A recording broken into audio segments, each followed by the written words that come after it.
story on page 4. My student wrote his experience. We're going to do an exercise on this in 1 minute. Josh's tutoring story. It's 1 page long. I'll start talking while you have a chance to read. It's just that 1 page.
Okay, that's a story by Josh, 20-year-old college student in his verbal defensive influence class. He learned the skills and he tried to apply it. Can I need you to take 3 minutes at your table and pick a question and respond back to us just for a second? Just a minute to debrief activity. From the 2T point of view, would you mind saying that kid came into the tutoring center? What happened from his point of view? The kid who came into the 2T center. I'm going to ask you in a minute. You mind kicking that around? You're representing that kid who came in, threw his books down. What just happened in there? What did it look like from his point of view? How about for here? Would you guys mind doing number 3? How can the tutor improve his performance the next time something like this happens? Number 2. Question 2. The tutor point of view. What happened from Josh's point of view? What went wrong? BCC 2014. I'm just asking about 2 or 3 minutes. Yes.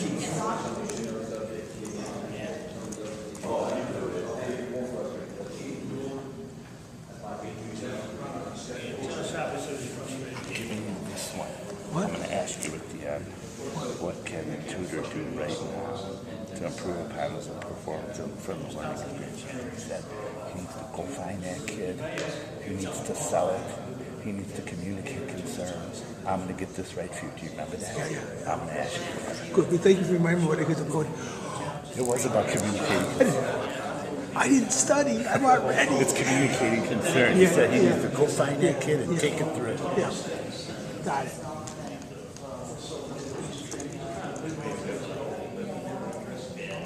Who he is against him. Yeah.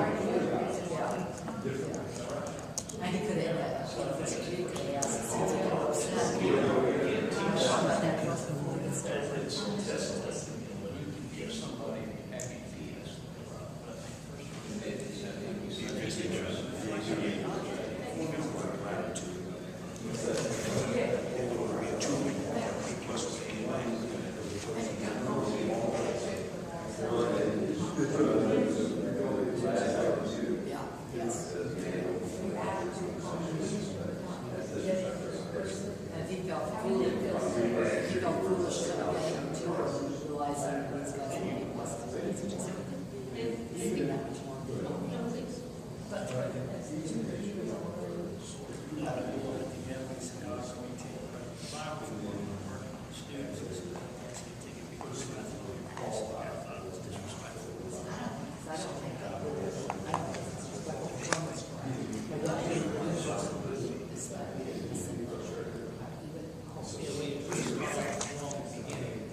part where it says that parents learning about relevance and so I applied to principal disregarding his attitude. So I understand that you talked about the learning attitude and history, but by not acknowledging it, you allow people to make a shift.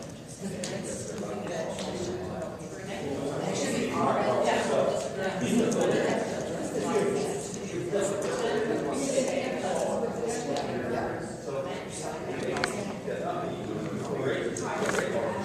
Okay, let's do this, if you don't mind. Let's run through this for a minute here. So, this group represents the two T's. The kid who came in the tutoring center, threw his books down. What happened? From his point of view, what happened? What we were talking about is kind of his feelings on maybe feeling that he doesn't want to look stupid in front of everybody. He's frustrated because he didn't do it right. Now he kind of takes it on himself to come into tutoring and he's got the wrong answer again. Feeling disrespected, doesn't want to look stupid. Yeah. So he's upset at the other individual for maybe making him look stupid and not paying attention to him. Like a lot of good it did him going to the tutoring center. Yeah, really. Tutor point of view. Josh is in verbal defense and influence class. I mean, he couldn't wait to use verbal defense and influence when he had a difficult student. You got to imagine, 20-year-old kid sitting in class, here comes a difficult student. He did, showtime. I can handle this, I'm perfect for this. What happened for Josh? Well, it seems like he could have done a little bit better job on his universal reading. He kind of did some, but not quite. And you needed to pay attention to the kid's attitude. And before we start putting things on the board, maybe the relevant question would be, hey, seems like we're not happy, but we might have to chat about that before we get started. Or something to kind of address that this kid's attitude is not one where he's going to be learning much at that point. Yeah, he kind of like was skipping steps and rushing through it, I hear you say. Yeah. Okay, Josh, what can he do next time to get a better outcome? Well, they touched on it a little bit. You can't do anything as far as your job as a tutor with someone that is cognitively disconnected because they're angry already. They came in, the 2D was angry, upset, whatever, when they walked in. That doesn't have anything to do with the fact that the math issue is there. We got to resolve that before we can ever get down to the tutor. So what would he do next time? Like, how might he handle that? It does happen sometimes. You get students with attitudes in there. Are you okay? Oh, good Show call. empathy, show concern. Yeah. Ask them, what's going on? Are you okay? Wow, really cutting into it. That's cool. Okay, last question. Guest surprise, Gary. Okay, this whole thing went down. Josh is kind of discouraged. He's smart, plus he has verbal defense skills. What can Josh do right now, even though the student is left, to improve his cognitive performance and maximize learning from the experience right now? Even though it's over, is there anything? Well, this is not a hypothetical question.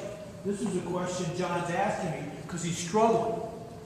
And again, what I'm going to say now is more important than the answer to the question. I'll answer it in a moment. John and I have been collaborating for the last 2 years. Jessica has called me a couple times. Joy and I talk regularly. Jill and I, when she's not writing books, we talk regularly. Okay? I see Washington at the academy all the time. We talk about every time there's a problem, they call me up. But see, it's actually not calling Gary up, it's calling everybody up. It's that you collaborate. John called me up and he was, heartbroken. I had this kid. I gave him a vision and he fell flat in his face. This is what happens in real life. This is not a theoretical, hypothetical. It's a real life situation. And now, who has to do damage control here? Josh or John? Who's the teacher? Who's the leader? Who's making it happen?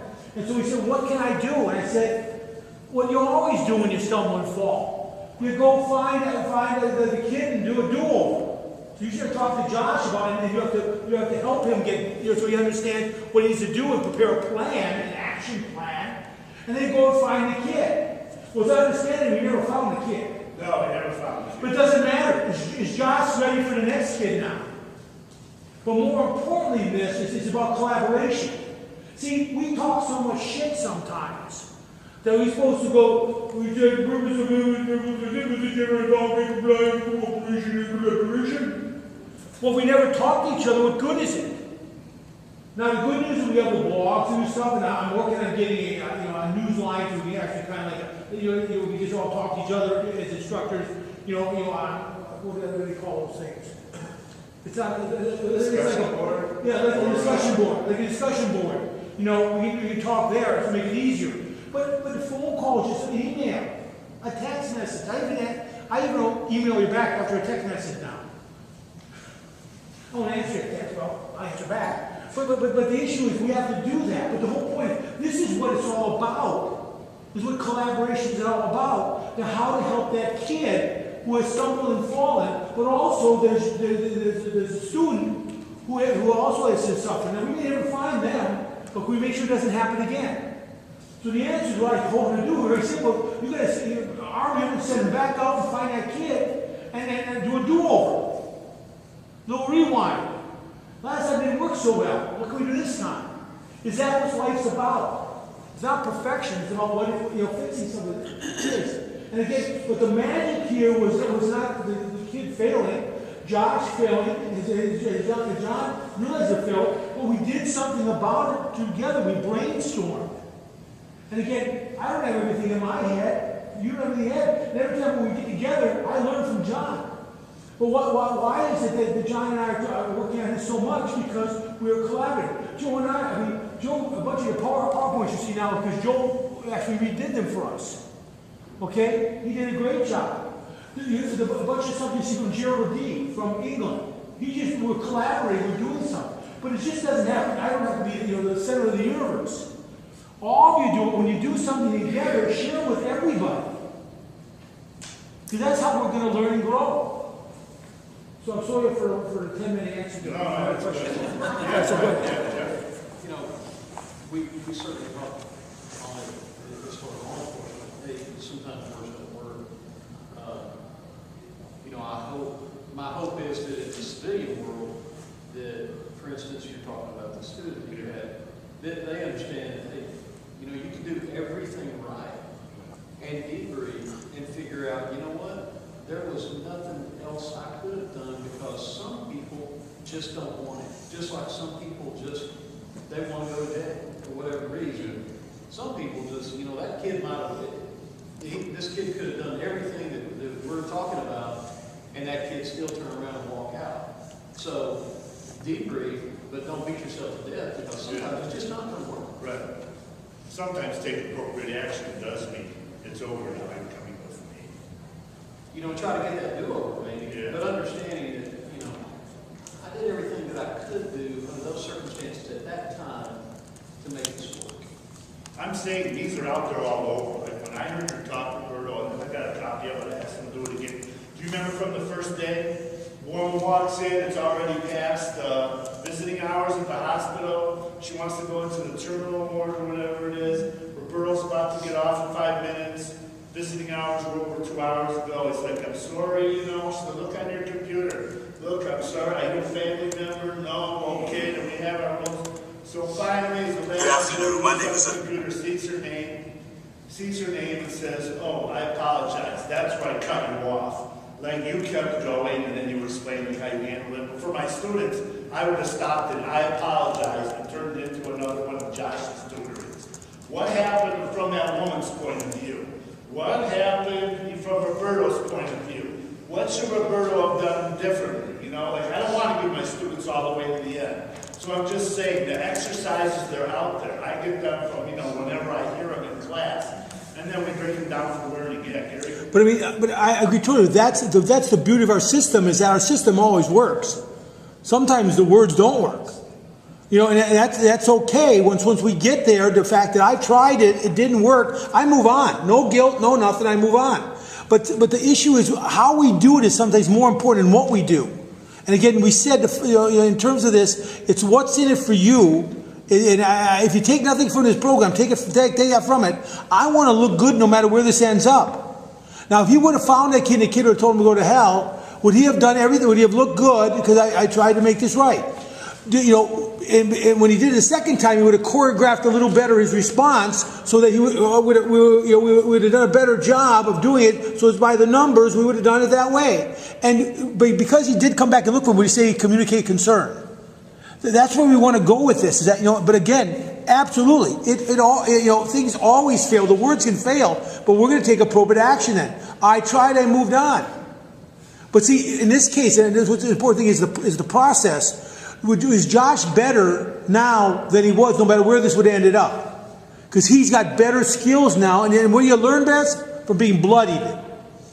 It doesn't always work out the way you want it. Okay, we'll move on to our next one. All right. Activity 3 is calling it changing teams. Really, it's a procedural matter. Every time you do a VDI training, or really any training, it's very important to change groups. Groups will develop kind of a group think. I'm sure you've seen that before. They become too comfortable with one another, so finding ways to rotate groups in a hurry is really important. If you just tell the students, okay, get up and switch groups, you all know what's going to happen, right? They kind of stare at each other, awkward silence, and someone finally gets up, but it takes too much time, so we want to make sure we're moving that along fast. So you can count off by ones, remember P, if I add the day, right? Count off by 1, 2, 3, 4, and go to certain parts of the room. I saw on the first day of training, Gary had that deck of cards, right? So you can use that, pull out certain cards. I like to collect postcards when I travel. And so here we've got some from my hometown where I live, and now Kentucky. And I will laminate them and cut them in, okay, here's Field of Dreams, and Dyer's Go. So I might cut these into however many teams I need. So if I need teams of, I need 3 people in a team, or 4, I'll cut this up. Before I cut it though, I may write a question on the back. Okay? That's important. It's much easier to write the question before you cut it up. Okay? So I'll write the question, cut it up, and then have a big pile of all these postcards, and just tell them on your way in, grab a chip. Okay, so they all grab the chips, and then I'll say, okay, now find your buddy, find your team. Who's on the postcard? So you hear people going to yell, "Where's Dyersville? Dyersville!" Or they'll say, "Who's got the other end of the horse?" Okay, so whatever, they find their team and mix groups that way. That's really how they say it. Who's got the other one? Just Kentucky, you know, the good old, Platteville, where's the West End, you know, stuff like that. Now, I wouldn't cut them up too small, or, I mean, the whole idea is that it happens, you know, in just a few minutes, so you wouldn't want 6 little pieces and take forever, right? Somebody's not going to find the other end of Dyersville. So you want to make sure that it's something that's doable. And I don't always laminate them, but I do like that because I can reuse them, and yes, at some point I have to piece them back together and try to write my questions. It's a little weird, but it can be done, okay? Some other options you have is to use technology. So that's definitely something I'm interested in. There are lots of ways to do it now. One such tool that I think I wrote down, if I didn't, you want to make a note of it, is called superteachertools.net. And what it does for you is you simply load in your roster, and it does everything else for you within seconds. So I've got our initial Beyond Conflict 2014 list. Click Group Maker, and hopefully it didn't time out. So now it's asking me, how many people do you want in your group, or how many groups do you want? I'm not big on thinking in front of people, I just want this automated. So I could say I want teams of 4. Create my groups for me. And it does the rest. Scroll down a little bit. Ta-da! Right, perfect. Now some cautions, of course. You can see some problems with my list. More common. All right, so Colin would have to just go with another group, or I see people who are absent. So it does require an accurate list. It's very easy to change. There's a simple edit button on the main screen of the Super Teacher Tools page, and you can edit that page within just a few seconds. Okay? So that requires, my students actually prefer this because they want it quick. Okay? If you're an app user, you do have options for an Android or an iOS platform, so that's your iPads. Android, random team generator, and iPad has more. Make My Groups is very popular, and Group Maker. All 3 of those apps are free. You load in a roster, you're done. Even in some cases, you simply shake the device at random what you need. Okay, so those are a few ways just to make your groups in a big hurry without much effort. Do you have any questions about those tools? You've all been in that experience, right?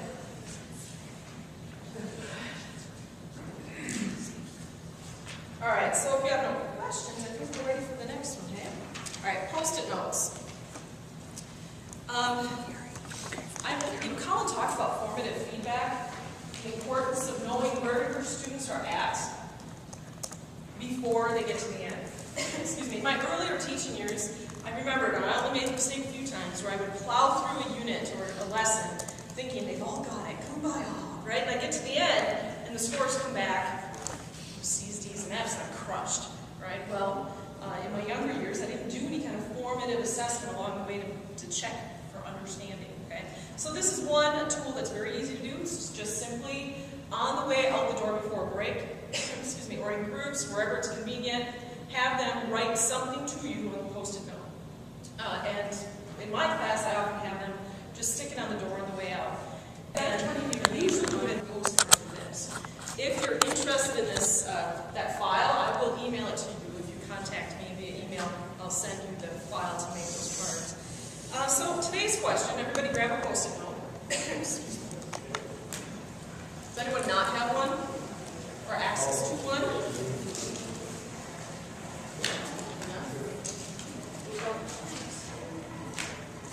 All right, today's question. What is the first step in implementing VDI when you return home? So for you, this is a personal question. What's your first step in implementing VDI when you return home? Okay, so go ahead and put your answer on the paper, on the Post-it note. What's your first step in implementing VDI when you return home?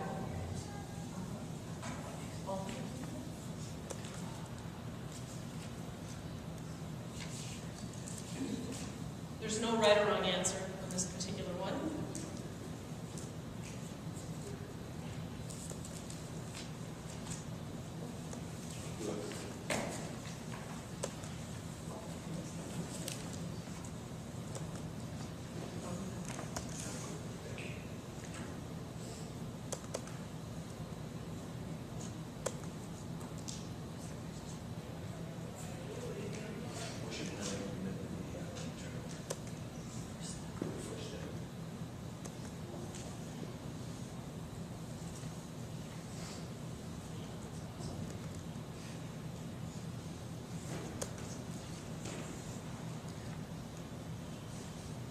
All right, just hang on your Post-it note. So I could use that. I could say, let's take a break now, and everybody put your Post-it notes on the door. And it would give me a gauge of, okay, where are you at in your training? Are you biting off too much for your first step? Right? Are you heading in the right direction?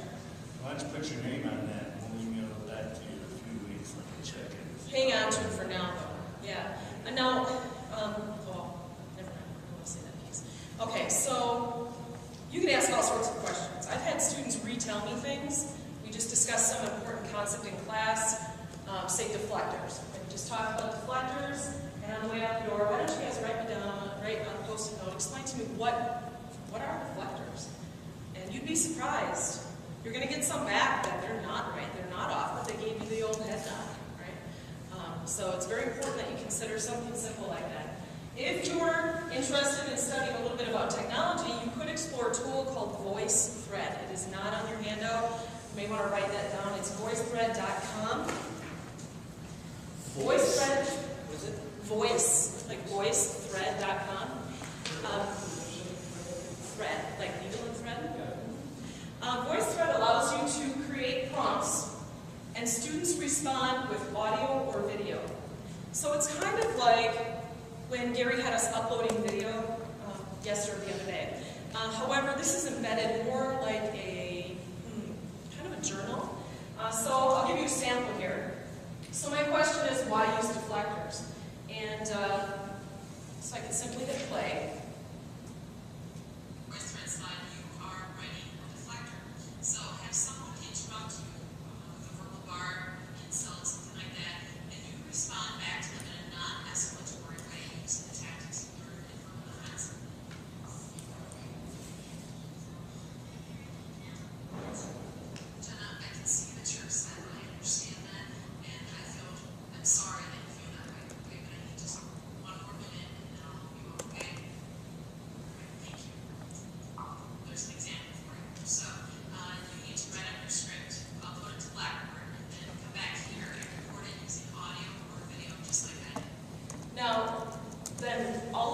squares are students in my class, so they all had responded audio or webcam to that prompt. It gave me a great assessment of where they're at, and they could kind of watch each other's to coach. All right, I'm not quite getting this right. Here's the other 5 or so to gauge. The only thing that you have to make sure with VoiceThread is that you keep it locked down on private only. I do not ever let mine go public that it's somehow searchable on VoiceThread. You have to have a specific link, and you have to be approved by me to get it in VoiceThread. That's really important, and that's something that VoiceThread allows you to set up. So there are 2 Post-it notes and using VoiceThread skills that you can consider for measuring student assessment. I think you're next, John. Page 7. Interpreting role play, scene by scene. It's just another idea, something to consider. What are you interested in seeing? For our 2 options I want to demonstrate for a minute. There's a campus security responding to a report of a homeless guy found sleeping in a college dorm lounge, or campus security is responding to a report of a drunk woman looking for a car in a parking lot. Oh, sounds good to 2, me. drunk woman.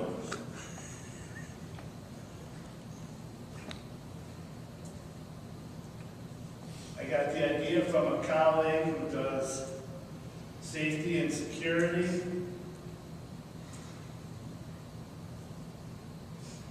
My students created these. And let's see. Oh.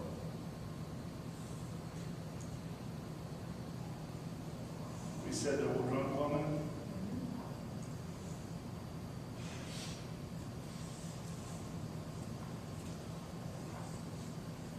Okay, here we go.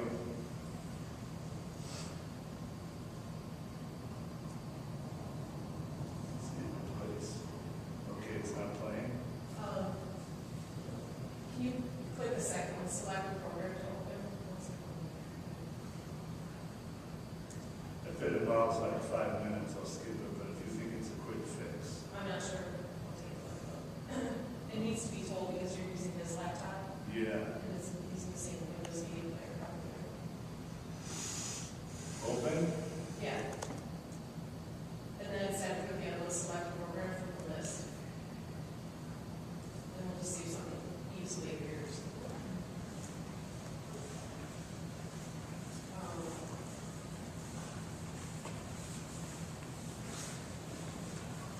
Media Center? Well, other Windows choices- Media Player? That would be fast. We'll see if that works. Okay. I hope it works. There you go.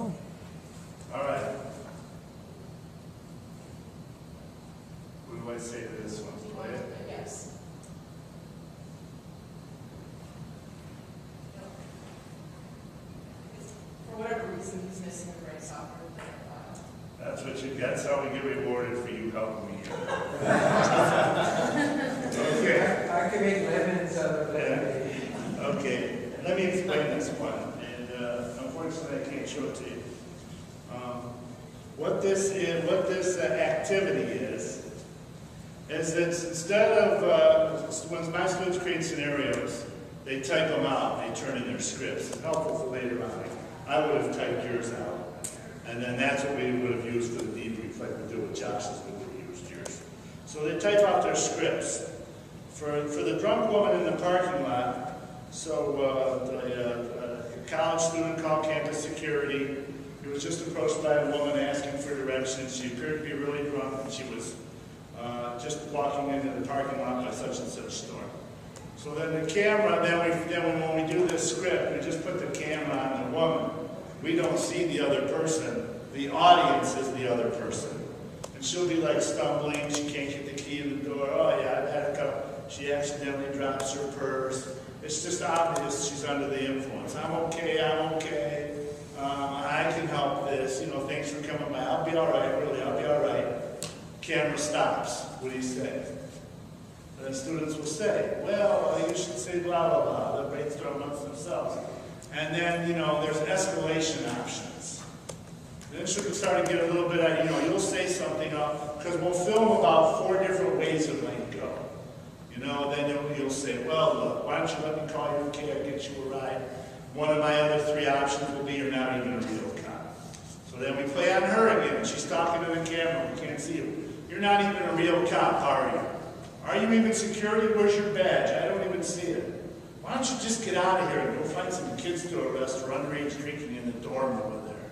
Stop. Now what? People brainstorm for a minute. How do you approach her? She's going this way. Okay, so you have some ideas, so I have some more options. One of them will be, you're right, I have been drinking. Here, take my keys. Thanks for helping me out here. But another option is, I have pepper spray. I have pepper spray and I'll use it. Don't come any closer. Stop. What do you say to that? You know. And then another one is, you know, all of these just take like 30 seconds each. The kids love filming them, you know. She's like, F you. And just gets in her car. The window's rolled up. She's trying to start it. Stop. Now what do you do? And anyway, it's a discussion piece. Like Gary said, there's no right answer on these things. We're presenting scenarios, and then people try to problem solve as a group as how to handle it and talk it out. It's just an interesting exercise.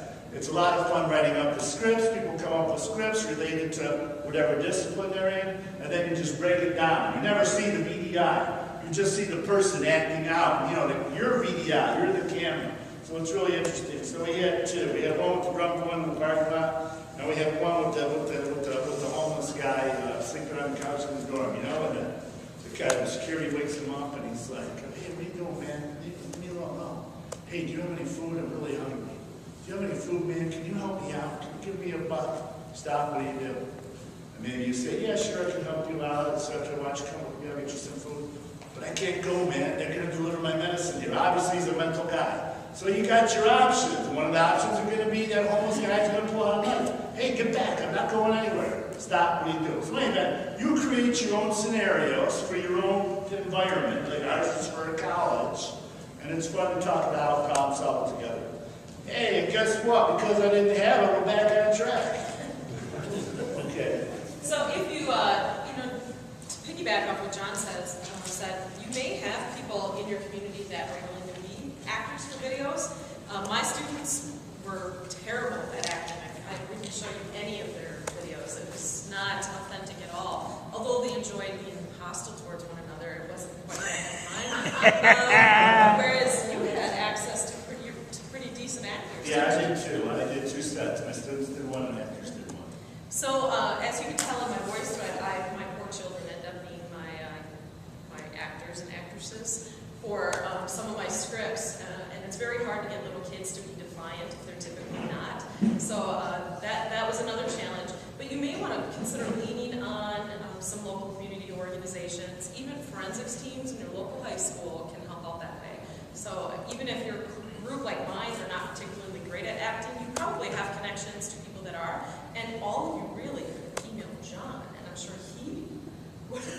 If you've ever had actors do yours, like I did a training for our student advising area at the college, and the head of advising and the head of room scheduling blew the doors off of their skit.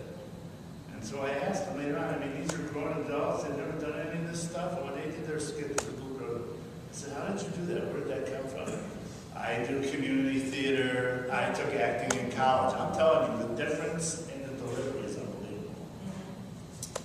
Okay, so we're on activity 6, aren't we? 60-second action plan.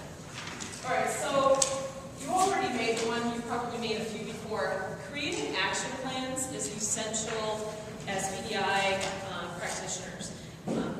Pretty much any kind of major training is going to ask that you do that, even if it's just a simple statement. When I trained with Google, when we left, before we could walk out the door, we had to develop a comprehensive action plan. If anyone's interested in the template, I'd be happy to share it with you. And that template had to be uploaded to a public place. So it was especially, seemed very like a contract, like I was promising to do this, and I'm going to hold my end of the deal, because you all can see it, right? And I've noticed that in my mind, if I have an action plan or something I want to do, as soon as I utter it to somebody else, now I feel obligated to actually do it. There's something about articulating those plans in your head out loud. The other day I said to my students that I was going to move my online calendar. My goal was to move my online calendar to a Google Calendar so they could access it on their smartphones. And second I finished the sentence, I regretted saying that. Because I knew, now I have to, I can't pretend like I didn't say that. So every week that I don't do it, they're reminding me, where's that Google Calendar, right? So you all completed a quick little action plan on your Post-it note. So let's take care of that. I gave you a list of sample 60-second action plans that you can just do at your table at the end of training, have people turn to their neighbor and say, or speak to the group, whatever it is. So turn to the person closest to you and tell them what's on your Post-it note. So what is your first step in implementing VDI when you return home? Turn to your neighbor or speak to your table. We'll just speak to your table. Go around your table.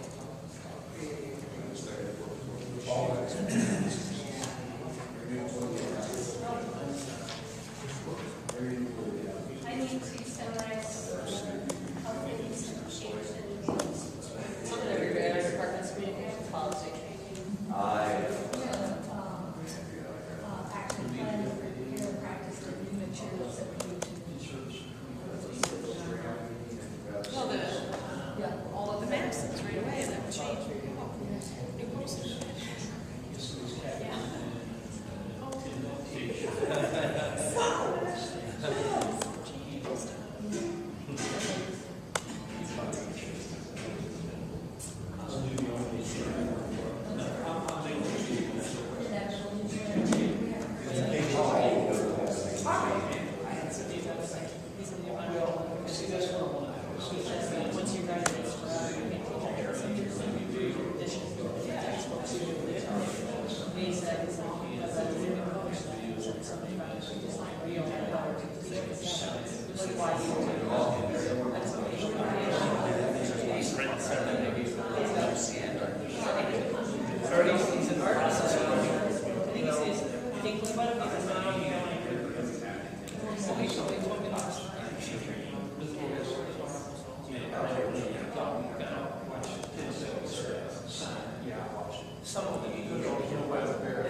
So you probably got, can you raise your hand if you got great ideas from somebody else? Like did anybody say something? Oh, that's a really good idea. Get that. Add that to my list, right? Verbalizing your action plans really does give you kind of that fuel. Now, it would be nice, I'd like to hang out your Post-it notes, as John indicated, if you don't mind, just to do a little check at some point, did you reach those goals? Like I said, with Google, we have to be very public with our action plans, and I better go back and check and make sure I've actually done that. Yes, please. I hang my action plan up where I can look at it. Is that what I'll just get it off. I'll start from Katie. Thank you. Oh. Okay, good.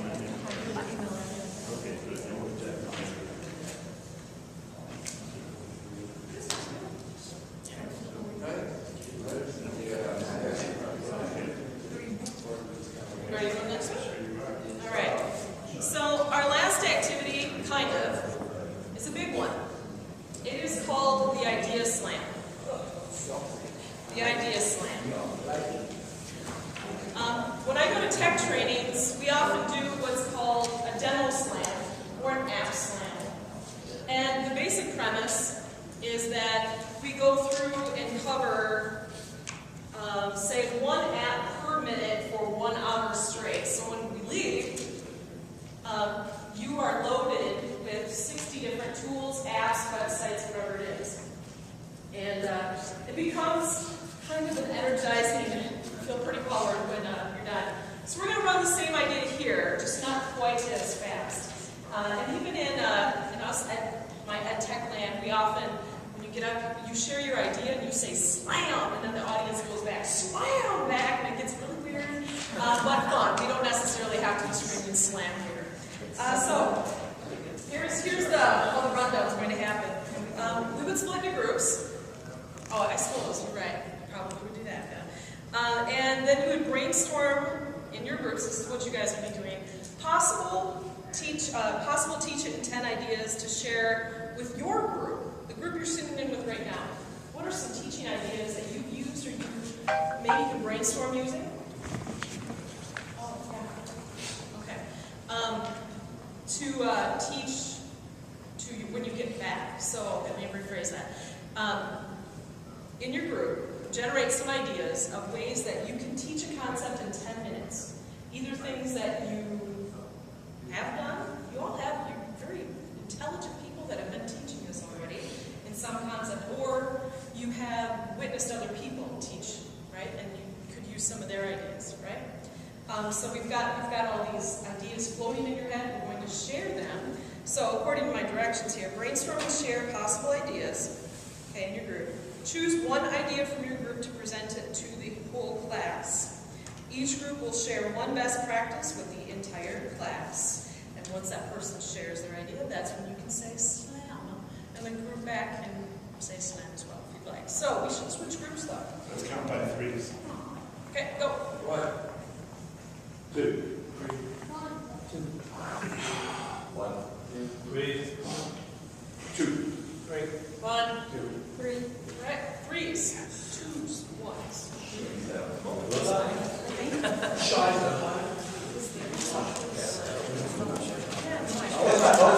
on the other end of the horse? Which end? Thank you. You don't drive back today. No, tomorrow morning. What time she wants to get up? What time she wants to get up? She's Katie's driving. Okay, go Katie House. She's Katie. Katie, I came down. All right, once again, now to recap. Go back Now and that make you're some weird sign up sheet. share teaching ideas. Yes, How would yes. you do something in 10 minutes or less? What's a quick teaching idea that you've seen done or you yourself have used in a class? No, we know, we can't, so I can't, so we make a bet. Keep it to like 1 or 2 minutes per person.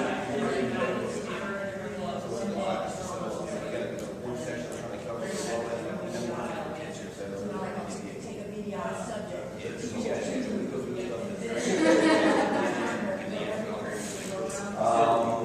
Illustrate what?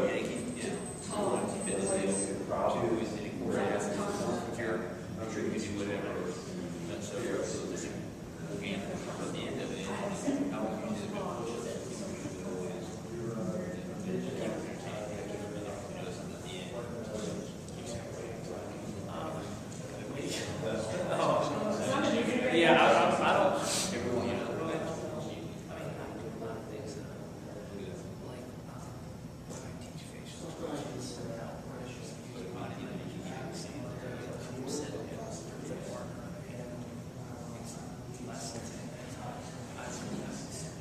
So even though it's imperfect, just like a couple minutes per person, next person.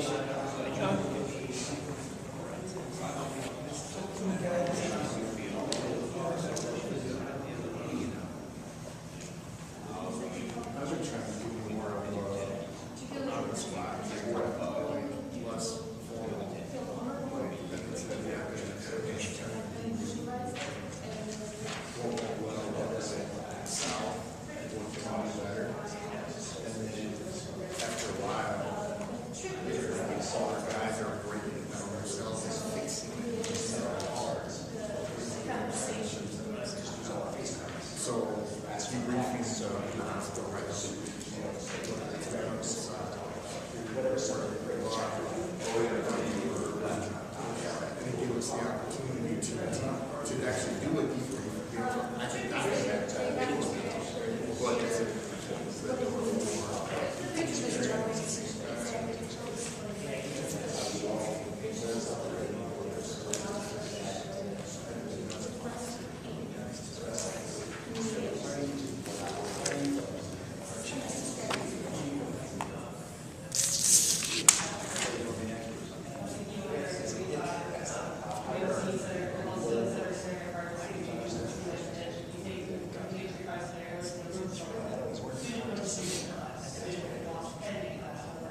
assumption that everybody's gone around. If you haven't, please let me know.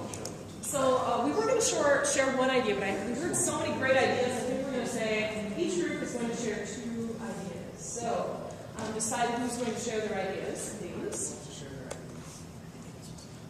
Go for one that's a slam.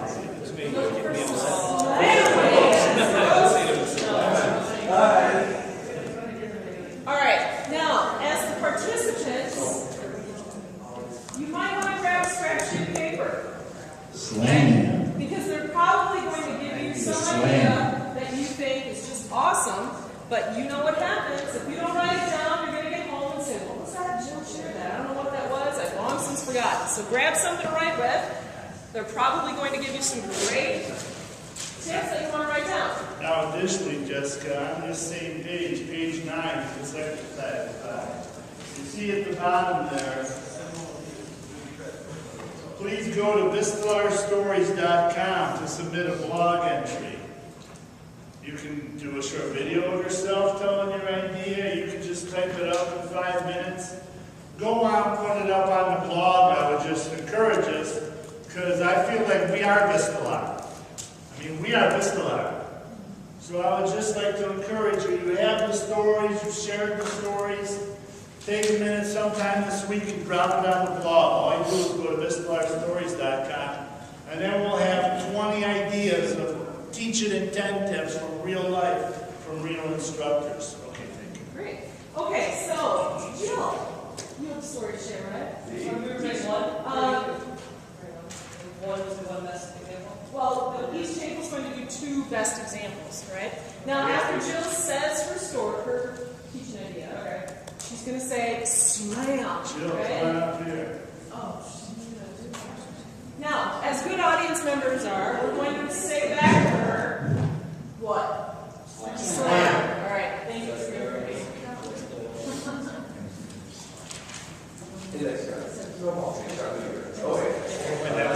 All right, everyone. Joe Wise, Southern Verbal Pleasant Influence for the third time today. Our idea here that we came up with was a scene setter scenario card. So instead of doing like their activity 5, where they kind of do this scenario back and forth, they cut scenes, you can actually write on the index cards, here's a scenario, here's a scenario, here's a scenario, and then give the students other flashcards and say, here's your response option 1, here's your response option 2, 3, and so on. So you could say like, here's our scenario, student punch student in class. And then this kid A responds and say, well, that was bad, or screw you. Response 2 could be, I'm going to tell the teacher. Response 3 would be like, I don't think that was very nice. And then have them mix up the cards so they can say like, well, this is what this response will elicit. This is what this response will elicit. Slam. Slam. Was there another one at your table? There was many. They have a brilliant table. Am I supposed to give another one? Really? Somebody. No, there's one, Jay. All right, everyone. It's all verbal defense and influence for the 4th time today. So the other idea we had was a snowball survey, and that's when you have a difficult question or someone wants, your students don't want to answer it, you can have them just write their answer down on a piece of paper anonymously, crumple up into a little ball, and throw it at you. So that way you immediately get full anonymous responses to remember in the room of the tough question. A lot of times I say, what type of bullying are you seeing in schools? Like, there's no bullying here. All of a sudden, like, you're going to go write down one example of bullying in your schools. And I open up and I've got 50 examples of shoulder administration, and the kids are getting shoved into lockers. They're seeing knives, they're seeing this, they're seeing that. So the snowball survey works wonders. Slam. Slam. All right, who's over here? Stephen? Give me a mic. I think a lot of them don't know the mic, so everybody hear me just fine? So if not, I'll blow it out for you just saying. Still think one of the things we're talking about, I don't think I've ever given a 10-minute teach back, but a concept that I have used before that I think we can use again. In 10 minutes, to keep somebody best in interest is a gambling form. Basically, you make a bet with your students that you have a consequence should they do everything right, and they have a consequence should they do everything wrong. Simple point is, we're like fitness, right? So, push-ups. So, 10 minutes, I say I'm going to cover a course, we'll say we're doing cups, I'm going to explain the concepts. At the end of it, I said, listen, here's the deal. I said, I'll call a random person at the end of the day. If you can list back all 5 of the concepts we're talking about in order when we're finished, I owe you 50 push-ups. However, if you get 4 out of 5, you owe me 10. You can't get any. You owe me 50. Deal? I don't know who you were all for it. Here we go. So now they have an interest. There's 2 ways. They're obviously vested. Number 1, they don't want to be the one doing the push-ups. 2, it makes it fun. Everybody starts laughing and giggling. And 3, everybody wants to see the instructor do the push-ups and be the one that's wrong, correct? So it keeps everybody interested. And then also help them out at the end of it. I'll kind of, make sure I reinforce my concepts by going back through and calling on people spontaneously to see what people are missing and slipping, so we keep going over them again and again and again. Until I'm confident there at the end that they have them, and then we go forward back. But it keeps everybody actively involved. I notice everybody sits up and they realize that they think they might have something to lose, or potentially gain, but watch the humiliation of the person that's teaching. Concept. Slam. Slam.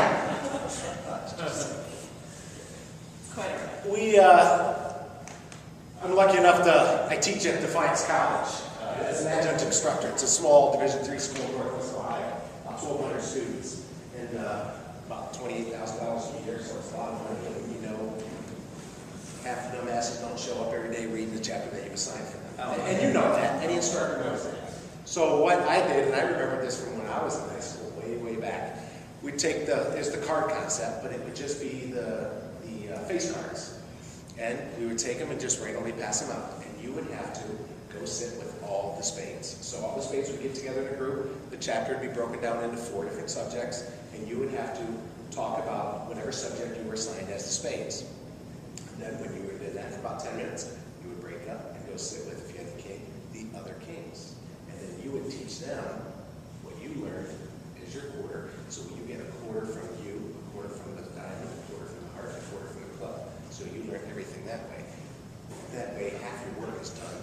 The second half of the class, they already have a small foundation, knowing that they didn't read it to ahead of time, for you to build upon for that Slam. Very cool.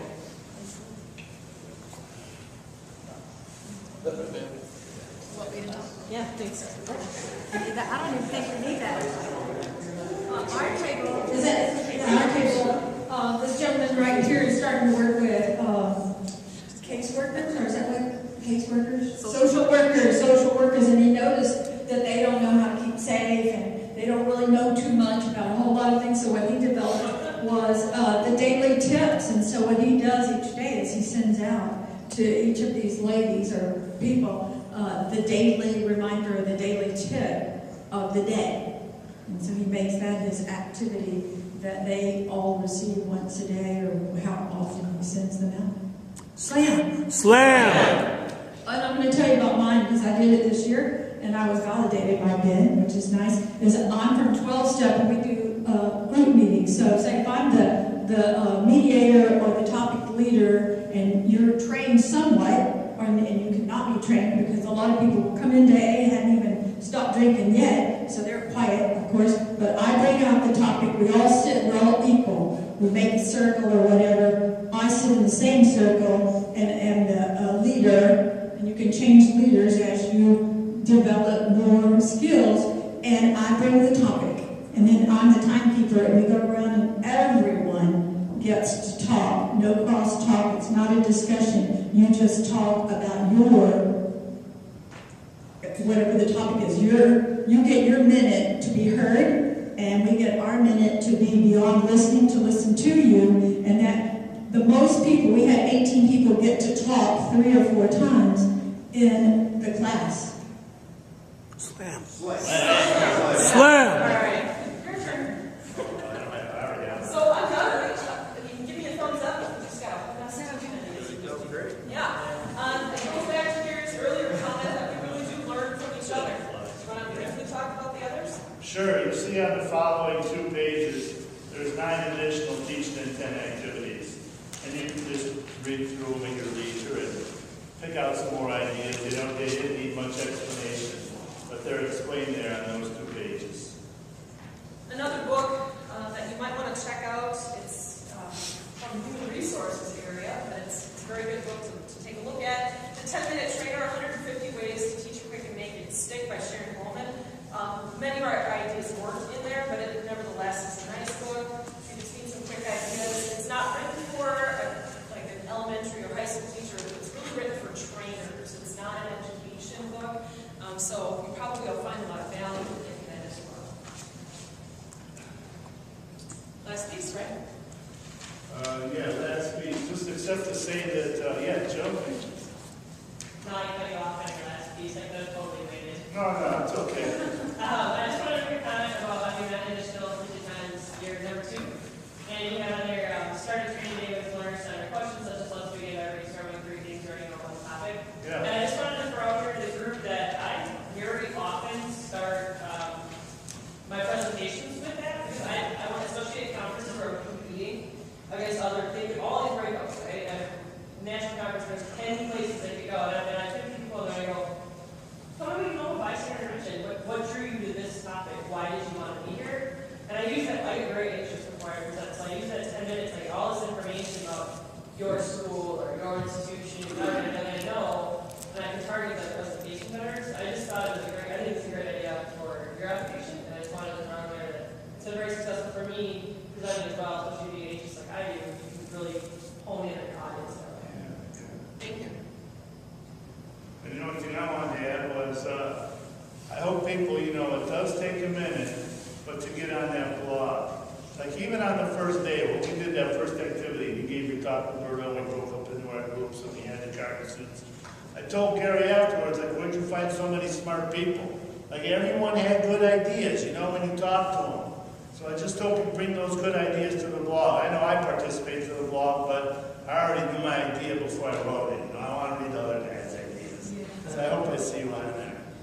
Getting in contact with us is very, very easy. We've left our emails on Twitter, so tweet if you're interested in that. Connect with each other, share more ideas. When you're running into a hiccup, contact somebody from the VISLA. It's like Gary said, it's not just contact Gary, it's contact all of these people to network and gather ideas and inspiration. care how it works for someone else. Do you have any questions, thoughts, comments, or concerns? Thanks a lot.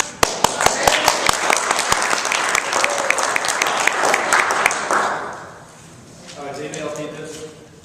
No, we didn't. We were just talking about it. I need it, sorry. It's, But we haven't signed it. oh, you have it too. We were just talking about where it No, it's my fault. Yeah. You can make my agent orange act up. Slide that laminated card this way.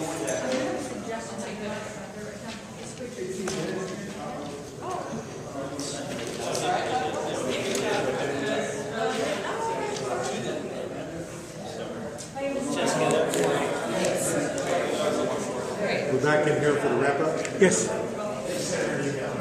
What time is it start at? It says 3:45. You know more than I know. I was here. I just read. That's good. That's all I do. That's good.